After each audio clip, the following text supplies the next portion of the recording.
অনেক দিন ধরে ভাবছিলাম যে একটা ওয়াল পেন্টিং করব। আর আমাদের বাড়ির একপাশের ওয়ালটা খুব ফাঁকা ফাঁকাও লাগছিল।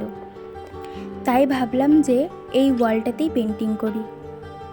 আর এটা যেহেতু আমার ফার্স্ট ওয়াল পেন্টিং, সেই জন্যে ভাবলাম খুব সিম্পল কিছু একটা ট্রাই করি। আর সেটা ভাবতেই এই সিম্পল গাছটার কথাই মাথায় এলো। আর শুধু গাছটা আঁকার পর বাবা বলল দুটো পাখি অ্যাড করতে, না হলে খুব ফাঁকা ফাঁকা লাগছে। তাই দুটো পাখি অ্যাড করলাম।